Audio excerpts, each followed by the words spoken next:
sou José Dourado Souza, né, aqui do Centro de Filosofia e Ciências Humanas, atualmente sou o diretor do centro.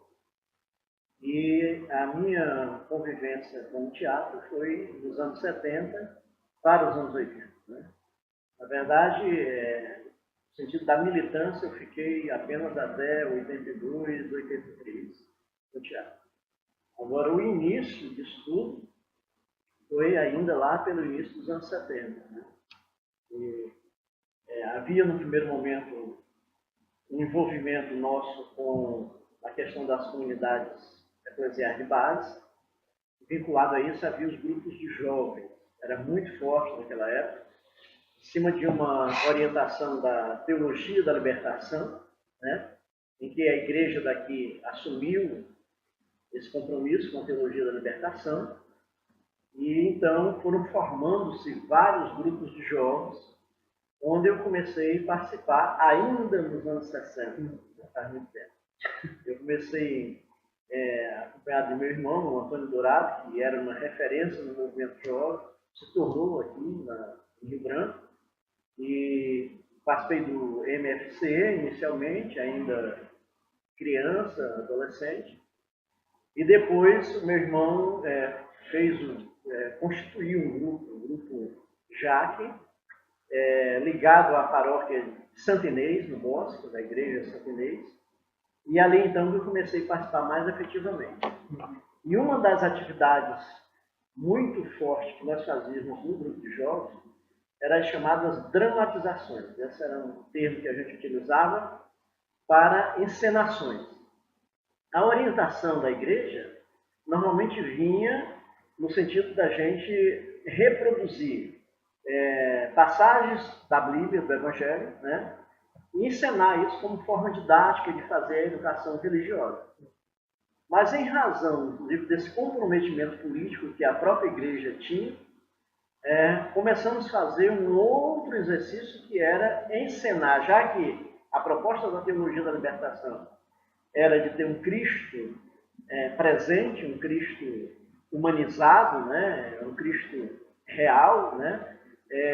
Nós começamos então a identificar que a palavra de Cristo, o Evangelho, ele poderia ser visto na realidade concreta no dia a dia nosso. Né? E aí, então, nós começamos a fazer encenações dessa realidade. Né? Obviamente, inspirado em passagens do Evangelho. Mas, no nosso caso, chamado Grupo Semente, o Grupo JAC, Juventude em Ação Comunitária, ele começou a assumir uma postura de um engajamento maior, um engajamento político maior, então se tornou muito frequente essas encenações. De certa forma, esse comprometimento político, leituras que nós fomos fazendo, nos levou a ter um enfrentamento. Aí eu não era mais meu irmão, o diretor do grupo, desse grupo Juventude em Ação Comunitária, o grupo JAP, era eu. E aí então nós passamos a fazer algumas leituras políticas proibidas na época, usando textos do marxismo, essas coisas assim. E que, de certa forma, apesar da igreja se inspirar um pouco nessa linha de pensamento, ela não aceitava muito e chegou um ponto de nós sermos alijados do convívio das comunidades eclesiais de base. Isso foi muito torturante para nós, que era um grupo grande, um grupo que fazia uma série de coisas, inclusive tem uma monografia escrita sobre esse grupo já. Né? Aí então nós nos sentimos quase obrigados a redirecionar o nosso pensamento, foi quando surgiu o Grupo Semente, o Grupo Semente Teatro Amador.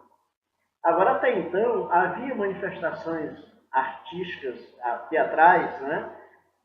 Sem estar vinculado a essa perspectiva da igreja, mas, de certa forma, muito esporádico. Tinha nomes aqui que a gente pode referir, sempre se referir, como Kleber Campos, é uma pessoa de referência até hoje, estudou teatro fora e estava aqui sempre nos orientando. O professor Gregório Filho, né, que também foi estudar teatro fora e voltou para cá e trabalhou muito nos orientando, dando treinamento e tal e tudo mais. Mas nessa época dos anos 70, essa motivação política foi muito forte e muitos grupos surgiram, rompendo ou não com essa vinculação com os grupos de jovens, mas começaram a surgir vários grupos ainda nos anos no meados dos anos 70, 76, 77, né? Como o Grupo Gruta, o Grupo Fragmentos, o Grupo Apuí, o Grupo tantos, né? E aí, mas a gente tinha uma relação bem mais próxima com o Grupo Gruta, né? E o nosso, então, foi o Grupo Semente. E o Grupo Semente, ele surge sempre dentro de uma perspectiva em que havia um comprometimento político, tá certo? Esse da denúncia, porque era uma forma da gente denunciar, né? De contemplar a luta contra a ditadura militar, mas também havia sempre uma preocupação com o estético, com o belo, né? E aí, então, nós fomos sempre trabalhando isso. Se disser que nós tínhamos uma opção política definida, ou uma opção estética definida, não.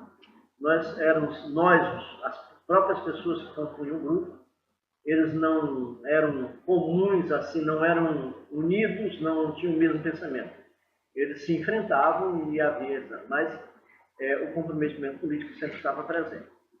Bom, a nossa forma de organização, ela estava muito inspirada nessa visão anterior, né, do grupo de jovens, da possibilidade. Havia um questionamento, inclusive, eu cheguei a escrever uma peça ainda vinculada ao grupo de jovens, a peça era Por quê?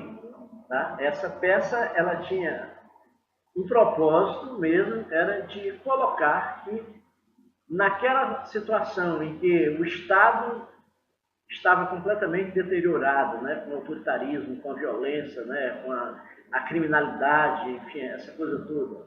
E que a família não se tornava mais o sustentáculo que, por exemplo, a religiosidade vinha sempre colocando, entendeu? E aí a gente, nessa peça, levanta a possibilidade de que as pessoas poderiam se unir e conviver em grupo, em compartilhar, tá entendendo? E encontrar soluções, independentemente das suas vinculações genéticas, de família, essas coisas todas, né? E então havia isso, né? Nós tínhamos uma esperança de que nós poderíamos fazer alguma coisa entre nós jovens e adolescentes. Nós tínhamos praticamente crianças, né? E também numa situação em que nós éramos quase obrigados a conviver clandestinamente, porque a partir do momento